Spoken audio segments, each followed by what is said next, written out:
The Prophet ﷺ dresses up for Friday, enters the masjid, comes near the pulpit, ascends the first step, says Ameen.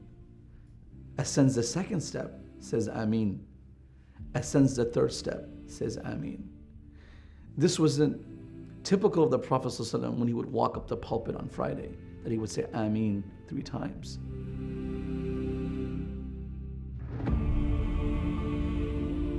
When the Prophet ﷺ concluded his khutbah, his sermon, the companions were people that would not miss an opportunity of curiosity. What happened? Why are you saying Ameen 3 times? Did not allow this moment to go unquestioned. قِيلَ يَا رَسُولَ اللَّهِ سَعِدْتَ الْمَنْبَرِ. You ascended the pulpit and you said Ameen at every step. Why? And then the Prophet ﷺ explains, Atani Jibrail, my friend Jibrail alayhi salam came. And he said few things and I replied to them.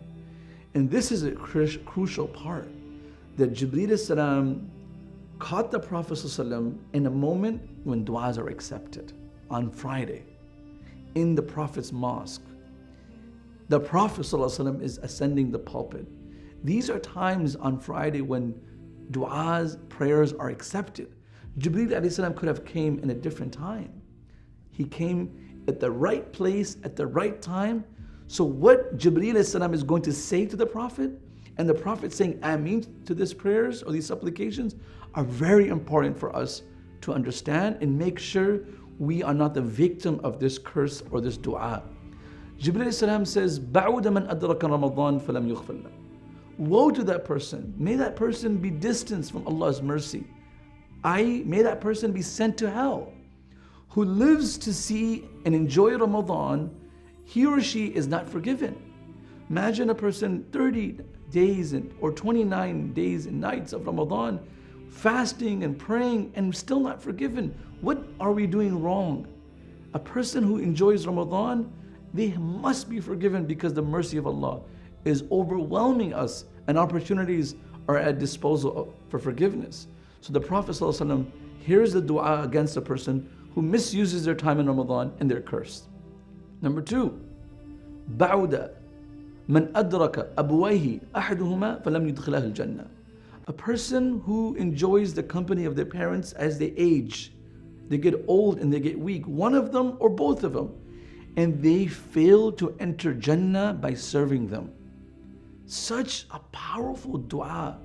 And Ameen against that person who is alive and their parents are alive and they need them, but they're ignored. May that person be cursed and be distanced from God's mercy and sent to the fire of hell. What a horrible way to be cursed, that your parents were around and we were not able to serve them and they died without praying for our forgiveness. And number 3, بَعُدَ مَنْ ذُكِرْتَ عِنْدَهُ فَلَمْ يُصَلِّ عَلَيْكَ. May that person be cursed. May that person be distanced from Allah's mercy. When your name Muhammadﷺ is mentioned and they do not say Sallallahu Alaihi Wasallam, they do not reply with a greeting, may that person be distanced. And the Prophet said Ameen. All 3 of these du'as and Ameens are very special, very personal about Ramadan, about parents, and about the Prophet ﷺ. And the Prophet ﷺ, who is the mercy to universe, وَمَا أَرْسَلْنَاكَ إِلَّا رَحْمَةً لِلْعَالَمِينَ, is saying Ameen to these situations. We must not be we must not follow under the curse of the Prophet, and we must seek ourselves to be the recipients of Allah's mercy by respecting our parents, by remembering the Prophet ﷺ every time his name is mentioned. And when Ramadan comes around, we seize every opportunity. And Jibreel alayhi salam knows when to ask a friend for an answer. He knows what time I can say something and when those statements are accepted. That is the friendship between these 2 people.